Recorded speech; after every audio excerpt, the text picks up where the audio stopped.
who's joining.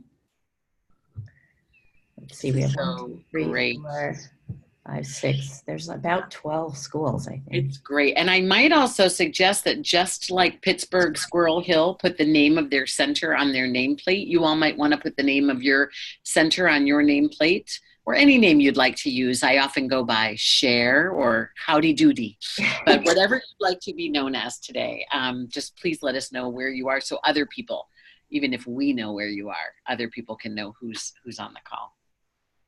We'll take how do we do that? Phone. How do you do that, Kathy? How do we change our name? Click on the nameplate, the little gray thing that has a nameplate, and it will say rename. It does. So many tricks to Zoom. That's actually the one thing I know how to do, but it does make me sound like I'm very IT savvy. Hey, Mackenzie. This is so great. And Rena, I'm not sure if you can hear us. Grab a chair. To click on your video camera. Yeah. Bottom left-hand corner. It's okay. You don't have to be invisible. We all will be pretty invisible once we get started because it's going to be about a millimeter large once the PowerPoint goes on. This is so great. All right, there's Rena. There we go. Terrific. This is so exciting. Rachel. We have Chicago all over the place. How wonderful. A lot of Chicago, huh? Pittsburgh, Chicago. And I'm sure it's balmy there as opposed to when I was there. We're having some more ice issues and snow issues. Oh, is it a lot of late snowing? starts today, but we've got 3 very dedicated teachers here. Is it snowing right now? There's Megan. Hi. It's kind of sleeting. Colorado. We're very excited. We got a nice group. We've got cookies. We've got all the good. Oh my goodness. We haven't had much snow in Colorado. I'm actually in California now, but I was in Colorado this weekend at home, and it had snowed and gotten very cold, and I took a step on my driveway with like really bad boots on and black ice. Feet flew out from under me. Oh, no. I was just so glad to bounce back up. I know, that's nothing broken. It's a relief to bounce back up again. It's so surprising when you step on black ice. It just it catches you so off guard, and you just can do nothing but fly and hopefully bounce. It gives a whole new respect for how often we watch the children falling and being surprised by that as well. It's really true. Well, I don't want to waste a minute of our time together, even though I do believe that more people may be joining us. I hope more people are joining us. But any of you who are here right now are lucky like me to be able to be spending an hour with the amazing Judi Morosohk. And I just have to say it because the moment that I had the opportunity to be free during this hour, I was so excited because I need you all to know that not only is Judi one of the members of the illustrious faculty of the Sheva Center, but she's also a mentor in the current fellowship and was in the past fellowship too of Covenant directors and now these Sheva Center leaders that are moving forward with all of us, many of you on the phone right now. She is someone who, as a colleague of mine, helps me always remember that there is nothing that we can do without values being at the forefront, and to have this opportunity to revisit to a certain extent the first forum that she was able to lead last year, which I found so remarkable that I have to tell you I have revisited that forum many times with others and by myself since last year, Judi, and to know that there's a part 2, this is like the best sequel possible in the world, to really be thinking about behavior as a form of communications, and again, helping us during those times when I think we can be challenged to see through the lenses in a way that really help us know what to do next. So there are some amazing resources that Judi has shared with us that we will send out after the call. And I'd love if you have a camera at any of the sites where we can't see you, being someone who's been on these forums, it's lovely to be able to look at you all while we're talking with you. Please put your camera on if you can, and if not, just sit back and be ready for something very special. Judi, thank you very much. Take it away. Great. Okay. Hello, everybody. This is such a unusual way to do a learning, because once I put my PowerPoint up, you're all going to be so microscopic, I will have no eye contact with anybody. So I just want to put out right at the start, if I'm saying something and you have a question, you want me to clarify, or you're wondering about something, please just unmute yourself and speak up. Remember to unmute yourself, because we won't hear you otherwise. I'm just really excited to be here, and I know we might have some other people joining, but I think I'm going to start with a little review. Just before I launch the PowerPoint, of those of you who are here, how many of you were on the call the last time I did part one, or did get a chance to listen to it? Okay, so we do have some people who have not seen part one, right? Because I'm going to review that, and I think even if you were on the call before or looked, I think it'll be okay. I'll do it fairly quickly, but let me get my share. Nice. While you're getting the share, I'm going to remind everybody that on the jcca.me website, or if you contact me or probably Mackenzie, we can also get you the link to the first forum so that you can have a chance to actually watch it in its entirety. Great. Okay, so our topic today, and I'm not going to spend much time introducing myself because we have so little time. It's already 7 minutes after, and I'm really dedicated to stopping right on time. I know everybody's time is very valuable. My hope in this is to inspire you to think more about this, to go back into your age group settings, to your school in all different ways, to go deeper with anything that's really sparking you in this conversation. And the topic here, what I'm hoping to do right now is we are, as Kathy knew I would probably do, we're going to start by looking through the lenses. And from those of you who are on the call now, if anyone can unmute, are people familiar with the language of the lenses, or do I have some schools where when I say the Jewish lenses, it's an unfamiliar thing? Where are we at? Familiar? We're familiar. We're familiar in St. Louis. Okay. So people have a sense of what the lenses are. Great. So we're going to look through a few lenses, review what we did last time and a couple different ones, review a little bit of the foundational basics of emotionally responsive practice, delve into understanding what the underlying reasons children engage in challenging behavior are, and then look at a few strategies for preventing challenging behavior.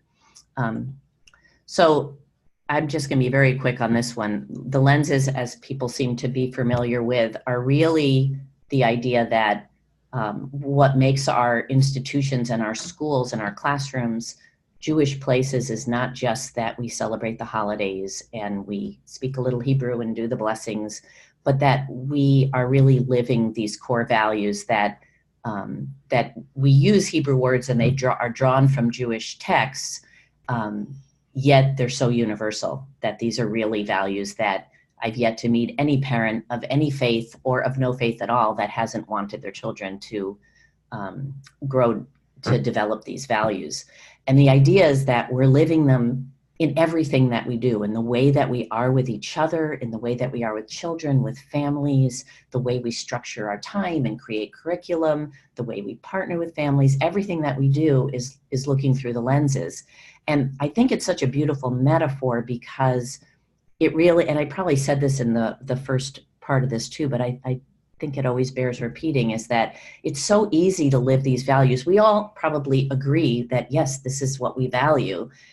And it's when we're stressed that things can get out of focus and we're not always functioning at our highest selves.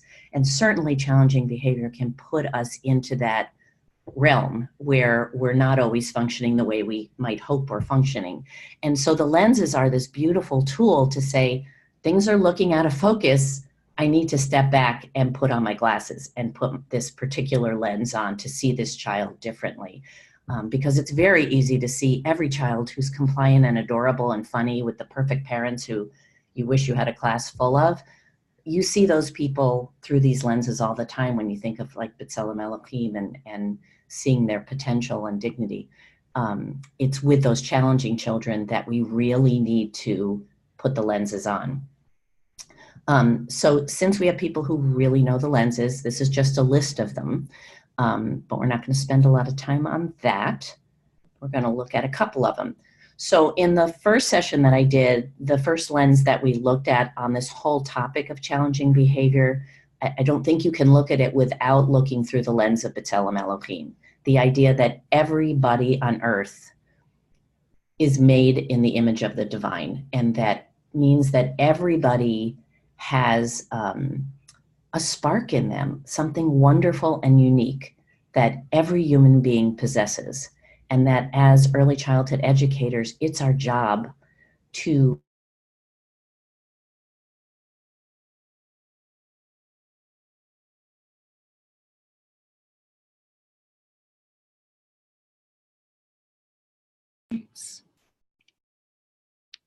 Did Judi just freeze for only me? Oh, she's frozen for all of us here?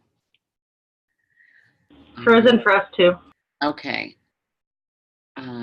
Let me try and get a message to her. know. How do you know? Judi.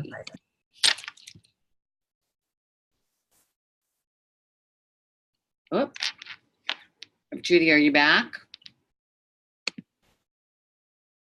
You're on mute. What happened there? I'm not sure, but if that happens, Is my screen still shared? I No. see it on my computer. it just unshared. Huh. Let's go back here and share it again. Here we go. Here we go. Okay, so sorry about that. I don't know when it kicked out, but I think this is a really important lens that when we're finding ourselves in a more reactive mode, to step back, to really find that spark in that child, because every child has a right to be seen as a person of great potential. That's one of the most powerful things, messages of this lens. Let's see. The other lens I talked about the last time was the lens of Masa and journey, and that I think of this topic through this lens in two ways. One is, as we as educators, just a reminder that we always, of course, we're always on learning journeys about teaching and always thinking about curriculum and constructivism and all the different things that we're always working on, that we're on a journey of learning, and that we need to always be on that journey around this topic particularly, because in order to have an environment where children are learning, it has to be an emotionally safe environment where everybody feels that. And when you get that, you get a much richer environment for learning. So that we need to always be exploring possibilities of ways to make supportive emotional environments. I also think this lens is really important around remembering that children are on a journey of learning and making meaning out of everything in the world, that they are trying to figure out language and motor skills and how the world works. And that includes everything around socially, how to be in the world with other people, and emotionally, how to understand what's going on in their body when they feel things.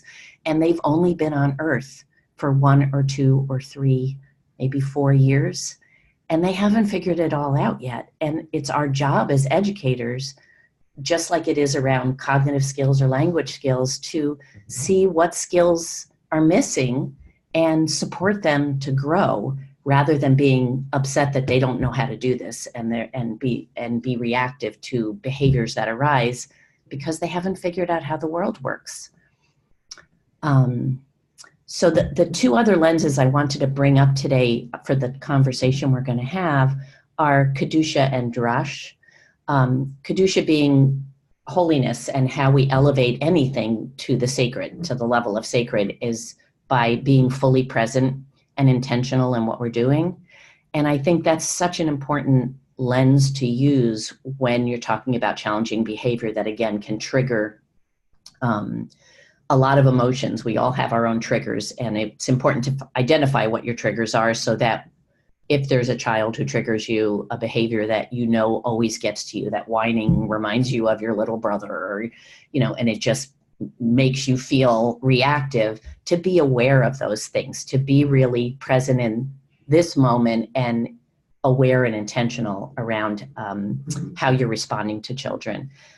For Drosh, Drosh is really the main lens I think of with this topic of behavior being a form of communication, because it's really our job.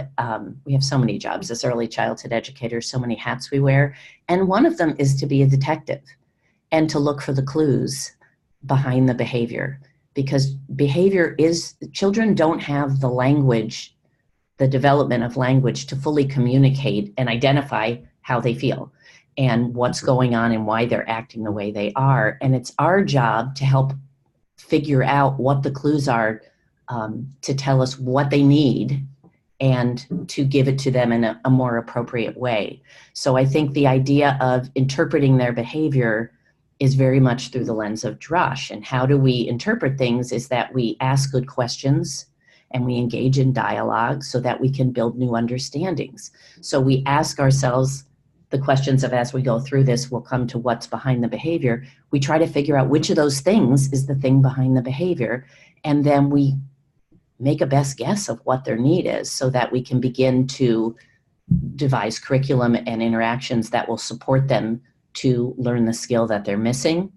And always with the understanding that they are constantly building an understanding of the world and making meaning, and that's our job, is to help them. I know I keep repeating that, and I probably said it a lot in the first one too, but I think it's really important to get our perspective straight that this is no different than when children don't know how to count with one-to-one correspondence, or they mistake blue for green. We don't get upset with them because they don't have that skill. We just go, oh, look at that. I need to build that into the curriculum so that there's lots of opportunities for them to experience this concept. And it's no different with social skills or identifying the feelings and emotions that they're feeling. It's just that it charges us, so we don't always react in our best place. Hence the lenses come in. Another thing I wanted to bring up from the first one is this concept of mistaken behavior as opposed to misbehavior. Dan Gartrell does a lot of writing for NAYC and has books out on guidance. And I think it's a really important point that, much like I was saying before, how children are in the process of making meaning of the world, that when they behave in ways that are disruptive, it's because they have the mistaken belief that this is the best way to get their needs met. It's not because they're problem children, or they're misbehaving or naughty, or any of the terms that come up when you have a child who's displaying behaviors that are getting everybody charged up. And when you think of it as misbehavior or naughty behavior or whatever word you use, that just carries baggage. It already labels that child as in a negative sort of a way. And what it leads to is punishment and being reactive to those emotions. Whereas if you can look at that behavior and identify it as a mistaken belief by that child, that this is the way to get their needs met, it's a reminder that they're building meaning of the world, and that our job is to guide them to learn how to do it better and to get their needs met in healthier ways. And so the question, looking through the lens of Drosh and using inquiry, is that to really always ask yourself, especially when you have a situation in your classroom with a child who's displaying this, is, am I seeing this child in that way? Am I seeing this as a child who's functioning with a mistaken belief? Or am I seeing this child as a bully or a troublemaker or some other negative name? And how is everybody else in the classroom viewing this child? Because how you view that child is going to be communicated in lots of different ways, verbally and non-verbally, to all the other children in that classroom. And there are lots of negative things that come out of that for that child, which only perpetuates the behavior that's going on. And the other factor that comes into the kinds of behaviors children are doing is it's also about temperament and personality. That you have some children, I don't know where people are on in terms of their knowledge of temperament, but there are three basic types of temperament that we all are born with, that we come to Earth with. That you're either an easy, flexible person, or you're an active and feisty person, or a slow to warm up, or the three categories. And in temperament, in the research on that, I think it's 9 items on the temperamental scale that we all fall somewhere on the spectrum of easy to more challenging, more intense. And there are things like activity level and intensity and distractibility and persistence. There's a whole bunch of things. And sometimes you have children who all the temperament, they fall on the intense level on all of them. And some of them are really easy and compliant on all of them. And so that's how they come to the world. And the children who have those more intense personalities need our support on how to manage and channel, because those are the children who will probably do great things in the world properly channeled. And they can also turn out to be ones who are labeled and have challenges, so that it's important for us to always keep our perspective on it. Let's see. I want to do a quick review of what emotionally responsive practice is, because that's at the basis of all of this. And it really starts with the understanding of the emotional development is basically the idea of how we gain ability to identify, manage, and appropriately express the full spectrum of emotions that everybody has in response to the world. That there's a whole spectrum of things way beyond happy, sad, and mad that we feel, and that in the course of development through our whole lives, not just through childhood, we all have developmental things. If you go back to Erickson and all the struggles that as human beings, we go through developmental stages where we struggle and we have emotional responses to. And it's really important from these earliest stages that we help children identify what those feelings are. So that if a child may not be angry, they might be frustrated, which feels very different internally than anger does. So with each emotion, you want to figure out what's the fine-tuned grayer emotion there, because the richer the vocabulary we can give children in identifying how they feel, the less they need to physically act it out. We could go into more, but I think I talked more in the first one on that. This one also, I don't want to spend a lot of time, but I just want to remind everybody that at the basis of being emotionally responsive is a healthy attachment. Relationship. It is everything. When you have a child who's struggling, relationship is the thing that will ultimately be the foundation of helping them. And any strategy you use is going to be more successful if you have a trusting relationship with that child. And one of the things that, and I don't know if the pictures are blocking the quote on the top corner on yours, but it is on mine.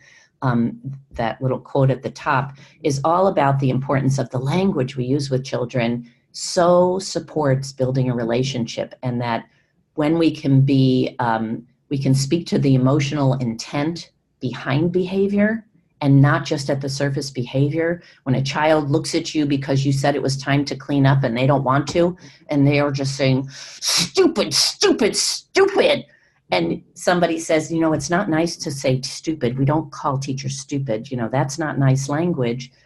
Versus, you are so angry right now that I'm telling you to clean up. I get it. You don't want to stop. I hear you. It's really hard to stop.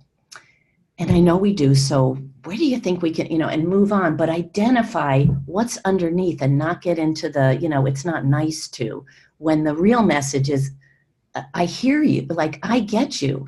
And think about the adults in your life, like the people you call when you're feeling angry, upset, needing to be heard. The people you call are the people who hear you, they see you, they know what you're talking about. And so children build relationships that way too. So I think it's really important. And these are the children who need it the most, because most people just react to them. and see them negatively. And so you will be the person who sees them differently, and it will make all the difference. So basically, emotionally responsive practice is that educators are consciously, intentionally supporting children's emotional well-being. Like you're intentionally doing that, and that you understand and accept that children are going to have emotional reactions to things, and that it's normal and developmental to be that way, and that you are tuned into it, understanding, and that you devise curriculum to support them to move through it to successfully resolve whatever's going on. Leslie Koplow is the person who kind of named this emotionally responsive practice, and she has several books out that I recommend. They're all really wonderful books. Okay, so emotionally responsive interactions, what you're communicating with children, everything you do and say, particularly with a child who's struggling, communicates, I see you, I care about you, I understand how you feel, I can help, you can count on me, I know you can do it, I believe in you, your ideas are important to me. Those are the messages that no matter what curriculum you're doing and you're creating, when you figure out what's going on, that's the underlying message that children need to feel. And when they feel that, things can really shift. So the overall message is that I care about you and I'm here to help. I see you. Let's see here. The last thing I wanted to review was, but very quickly, is the pyramid. And I don't know if people were familiar with this or not, but the thing I wanted to talk about is what we were just saying about relationships. This whole framework is all the idea that when all the lower parts of the pyramid are in place, there's very few children who really need a lot of targeted things. And so if you build relationships, the first place you go with a challenging behavior is ask yourself about your relationship with that child. Do they have an attachment relationship with anybody? Then you look at your environment that you can change and the targeted things that you can do curriculum-wise to support the skills that they're missing. And if those things are in place, there's very few children that you have to do a targeted behavior plan with, because things kind of turn around. And where I want to start with the new stuff today is that this whole idea of why children behave the way they do, there's three main goals of challenging behavior. Children are either trying to avoid or escape a situation or a person, or they're trying to obtain something or someone's attention, which I want to get back to the attention word, or they're trying to change the level of stimulation. And stimulation might be sensory, it might be cognitive, but these are the three things that are pretty well agreed upon are underneath the challenging behavior that you see. The thing I want to say about attention is that a lot of times people will say, well, they're just trying to get attention. It's attention-seeking behavior. And I think it's really helpful in that reframing of our attitudes on it to understand that, or replace the word attention somewhat with connection. Because often when children are seeking attention, what's underneath attention is that they need connection. It's about a need to get more relationship. And so I think it's a healthy way to rethink about, because attention seeking usually is a pretty negative thing that when you talk about it. And so changing the level of stimulation as that third thing, I think a lot of the pyramid and this idea of how after we look at relationships, the next thing is we look at our environments and what in our environment could we shift that's not helping this child be successful. And sometimes it might be sensory and you look at how noisy it is or how overstimulating it is, but it also might be that they're intellectually not stimulated. And you have some children who are really intense and really bright who act out where the level of stimulation is that they're not being intellectually stimulated, and that if you are really following an interest of theirs and really going through some inquiry project that is stimulated by their interests, that can channel their energy into a more productive place where they can be a leader.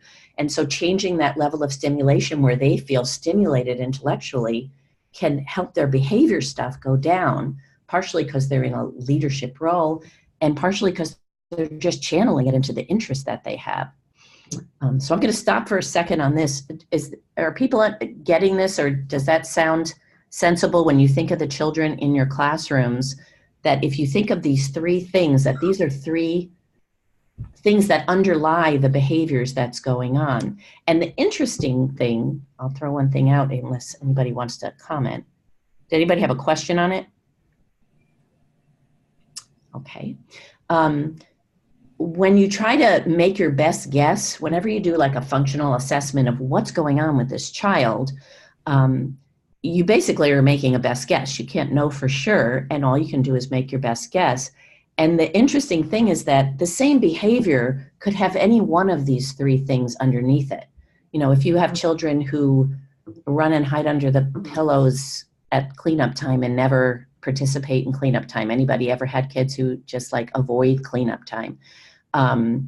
It could be that they're avoiding it because, you know, no one ever asked them to clean up at home. They're like overwhelmed by the whole situation and they're trying to avoid it for that reason. Or it could be that they know that you're going to come over and talk to them and try to get them and get attention. Or it could be that they're sensory wise, they're overwhelmed by the noise. And it depends on the child. So this is part of that detective work in knowing your children, that whether they're hitting or kicking or biting or avoiding things, you have to figure out what's the reason that they're doing it to the best of your knowledge. And that's where the first step is on seeing behavior as communicate. Well, first behavior step is to see it as communication and not trouble. But the second thing is to figure out, what is this child trying to get? What need are they trying to fulfill? And part of this is about, I feel like this whole session, I just want to really keep harping on this idea of what we bring to the situation and reframing our attitudes about behavior. Because when you have a challenging behavior, if we reframe our mindset away from judgment and replace it with curiosity about what need they're trying to get met, rather than this child is so defiant, they're such a bully, they're, you know, whatever the negative thing is, if we replace that with curiosity and wondering what need is trying to be met, they're getting a whole different message. And the bottom of this little picture here is that their experience is so different in terms of feeling supported as opposed to feeling shameful or guilty or defiant in response to you, that your attitude can shift some of this, not immediately. It can take time and you have to have that relationship. But that said, it's a huge piece when you reframe how you feel about the behavior that you're seeing. And I had this little thing that I saw, I forget where I saw it now, but I love this little story. It's about how we jump to judgment about what a child's behavior is telling us, and we get reactive about what they're doing. And sometimes we're really off base about what they were trying to communicate. And I saw this little story, and I don't know if I'll be able to see it it's kind of blocked here. I'm just going to tell it. But it's a little story about a little boy who's holding two apples. And his mom sees that he has two apples and says, "Oh, honey, would you give mommy one of those apples?" And he looks at his mom, and then he takes a bite of one of the apples. And then he looks at her, and he takes a bite of the other apple. And the mom looks at him and really tries to contain her disappointment.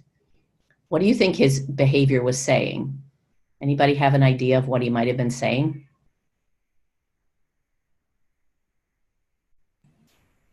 To get attention.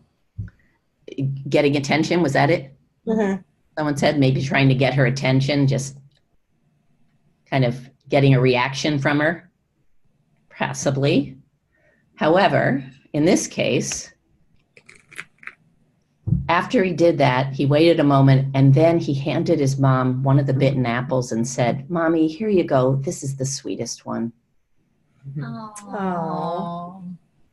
It's, you know, like, and the bottom part of this is no matter who you are, how experienced you are, how knowledgeable you think you are, always take the time to step back from your immediate reaction to what it is and take the time to figure out what's really going on behind this. It's so easy to misjudge what a behavior is telling us. And it's especially hard when you have a child who's already in a loop where you've got them kind of labeled and everybody has them kind of labeled. How are we doing? Okay, good. So are people familiar with mistaken goal charts? Have you ever seen these? No. No? Okay, these are really helpful tools, I think. These were created by Rudolf Dreikurs, who was an Austrian psychiatrist in the early part of the 20th century, or throughout the 20th century, who built these charts based on Alfred Adler's work.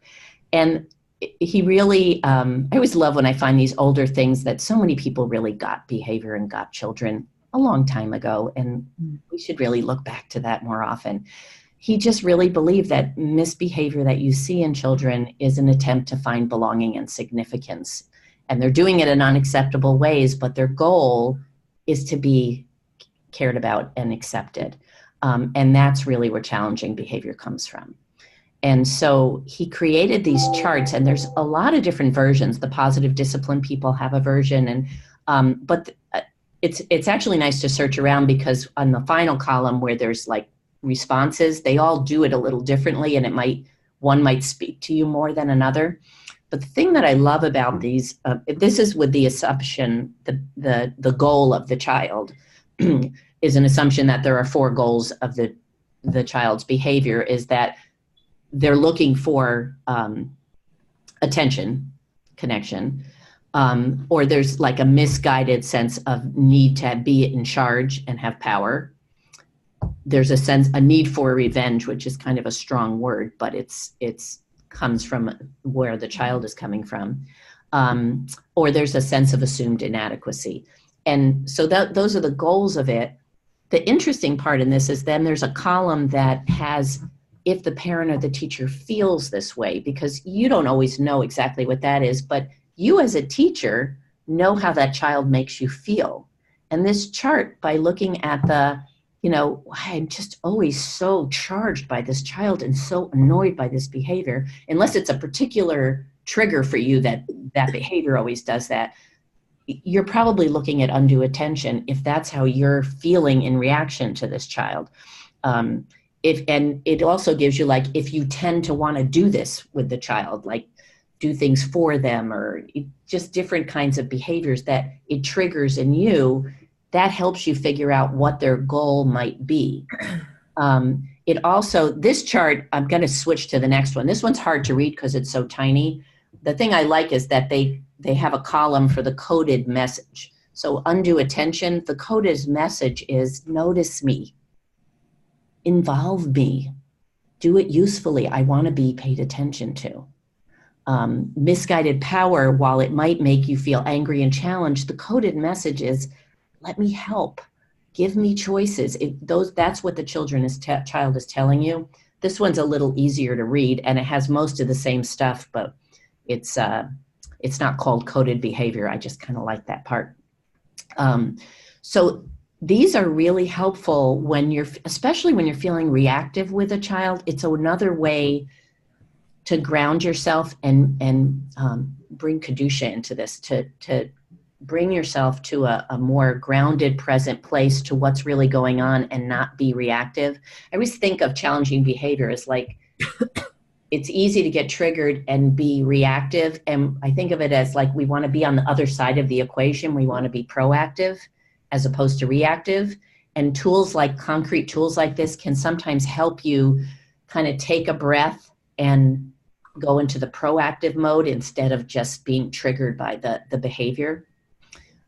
So this is a tool, and I gave this to Mackenzie to add to the resources, and you can also totally Google it and you'll see a ton of these kinds of charts. But I just wanted to expose people to the fact that this is a tool for you in trying to figure out what's behind the behavior so you can begin to figure out what to do with this child to move them forward. I got another tool here that we're not going to have enough time to go deeply in, but have people ever heard of supportive social learning? Yeah? One? There's this really great article from Boulder Journey School called Supportive Social Learning, and it's another resource that I shared for you. It's really not a technique, it's more of a mindset. And it's something that I'm going to touch on to give you a little taste of. But what I would suggest, if it sounds interesting and intriguing to you, is to do a shared read of it with your team, with your classroom team, with whoever, or just you and a partner, to just really see what you think about this and think about your classroom climate and see how it might shift things in the climate. The idea of supportive social learning is that it's not just looking at how do I help this child change their behavior. That's part of it, but it's not the main thing. The main thing is how do I create a community culture where we're all helping to support each other to be successful, so that the children are also, as opposed to labeling a child and like where the message is coming off to children that this is the troublemaker, which even if you're not saying that, they're finding out from the way they're treated. The message is to embrace both, and it's instead of a victim and offender, it's that we're embracing both, saying they both are having big feelings here, and we all need to sort of help everybody to figure out how to be successful here. And the message that's sent to everybody then is that we believe everybody's capable of overcoming the problems that are manifesting. And it really encourages and models pro-social behaviors like empathy and helping each other and kindness, and seeing the child who's struggling as someone who's dysregulated and they need help figuring out how to re-regulate themselves, which I've heard, like I heard a teacher from Boulder Journey talking when I was there last year, where she had 3-year-olds, but she actually used that language with them, with the little boy who would get out of, lose his temper, they came up with they used the word dysregulated. It's like, you are really feeling dysregulated. What can we do to help you, calm yourself down and get regulated? And so the approach here is really about how to not ostracize kids. Because I don't know about you, but I've seen a lot of places where there are children who have challenging behaviors and parents are telling their children not to play with them. They're feeling like the kids are saying he's the mean one, he won't play with us, or he hurts us, or whatever it is, that the message is there. And that child is very ostracized and labeled in the classroom. Do people have that happening in their schools ever in your experience? I have. It's really, it only perpetuates the problem. And it builds on itself. It takes on a life of its own. And then the parents are, calling each other, and then they're calling the school. And supportive social learning is a way to be really proactive right from the start, that sets a mood in the classroom that says we really help each other when we're struggling. And they give an example in the article of a little boy who at group time cannot regulate himself, and he's being really disruptive, and how oftentimes it would be that that child would, one of the teachers would remove them so they could finish the story because it was ruining it for all the other kids. Where in this environment, because the main goal is to be a socially supportive environment, the story was not the primary thing. How we support children and the message we give about how we support, even if you're the one who is dysregulated, is that we support each other. So the teacher stopped the story and just said, friends, it looks like so-and-so is, just really having a hard time just figuring out how to settle his body down. And I wondered if anybody has an idea of how to help him. And kids went off and got like his favorite toy and his favorite thing. There was all this attention that children were bringing him things and giving him what he needed to settle down. And eventually he settled right down. And in the article at the end, there's that child later on, the class is so tuned in that without the teacher even asking, when he was having a hard time, one of the children came up and just nothing the teacher was doing helped him, but a child came up and handed him his favorite book and he settled right down. So it's about children really not seeing them as the bad guys. And it creates a different kind of environment. And it's something to really think about and explore, I think. It would be an entire more than hour conversation to do in this format. But I always find this powerful when I bring it to teachers. For some teachers, it just changes everything because they see themselves in some of the things where the children are feeling ostracized. And that shift in your behavior can change the entire climate of a classroom. If you are seeing things in a different way, children are modeling what we're putting out there. It's the biggest learning avenue for children is modeling.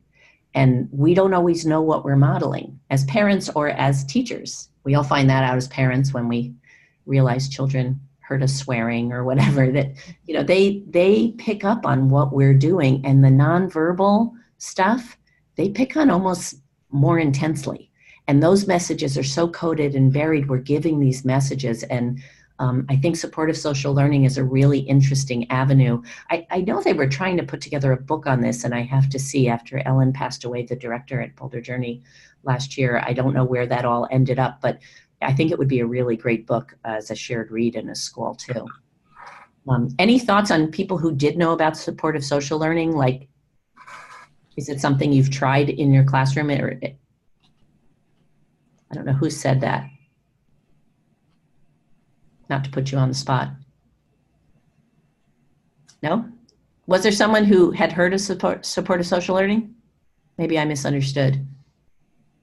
Well, I would be interested to hear, if people read this article, how that might shift. The person who knew didn't think she did. What was that? Nothing. I said that sometimes we think it's something else than it probably is. Oh, okay. That could be it. And there's a lot of things with supportive social and learning in them. So, and this one is it's sort of specific to Boulder Journey School. It's not like there's all kinds of things out there, but it really is, I think, a really powerful approach. Okay.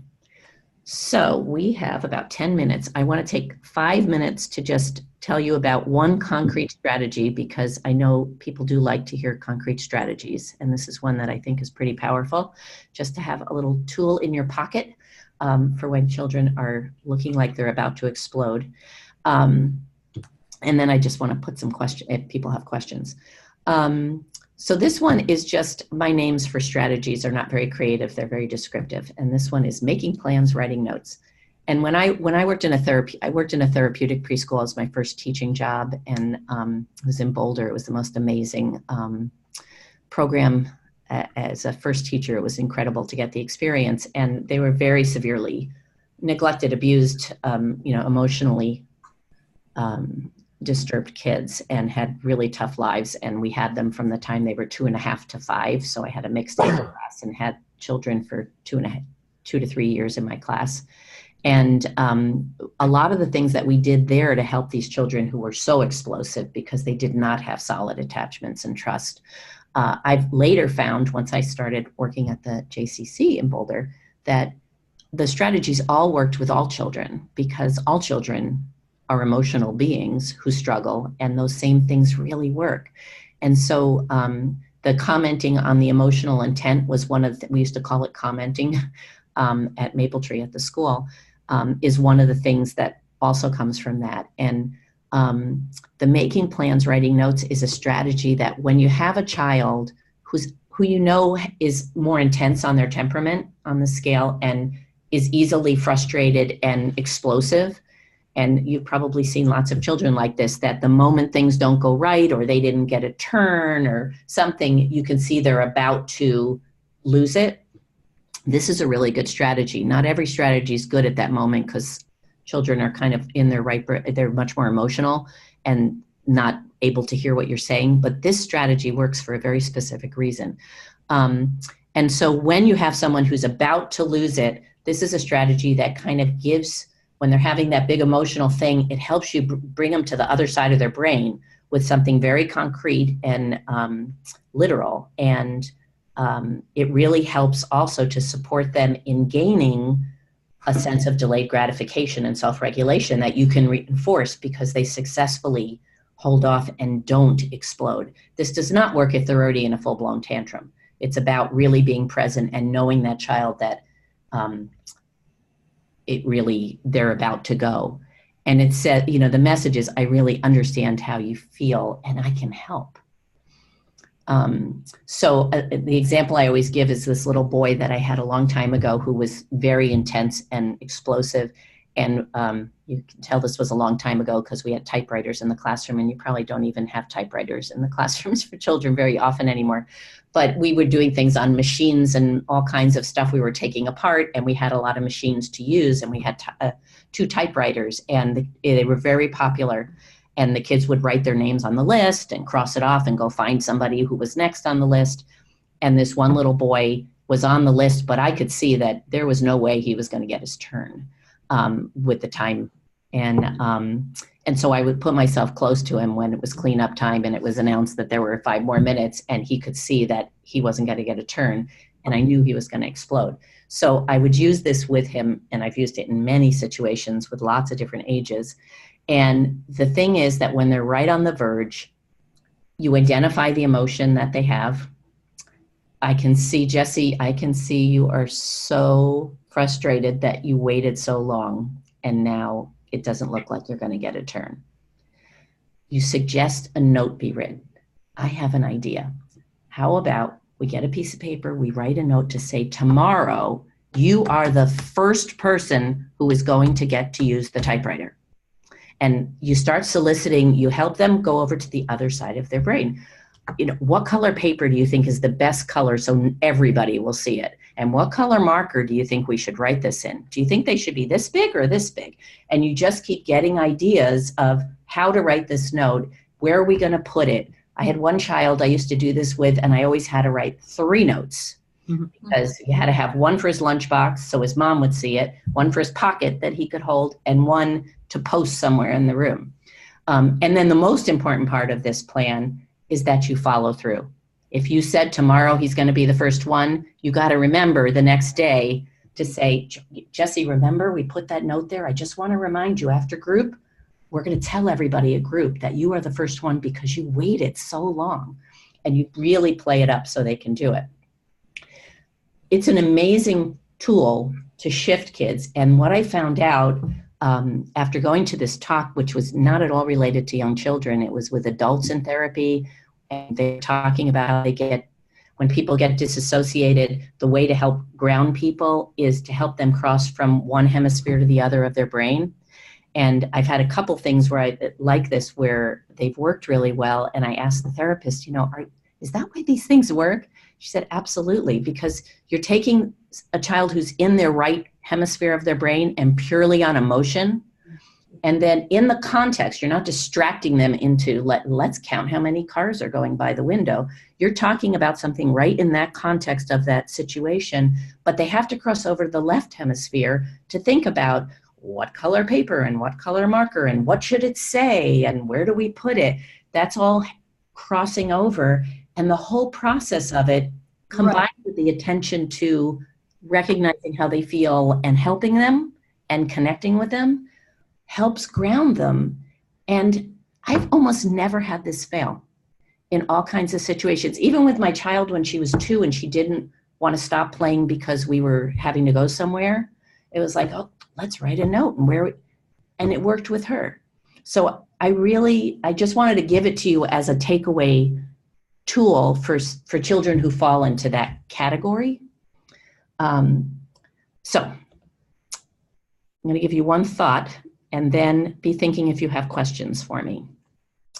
This is so fast. I feel like I'm going so fast, but the closing thought I want to leave you with is this quote of, when you change the way you look at things, the things you look at change.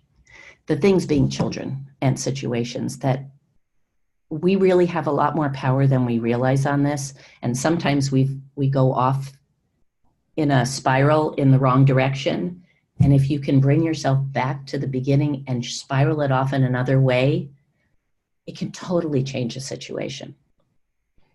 So that said, does anybody have any thoughts, responses, questions, anything?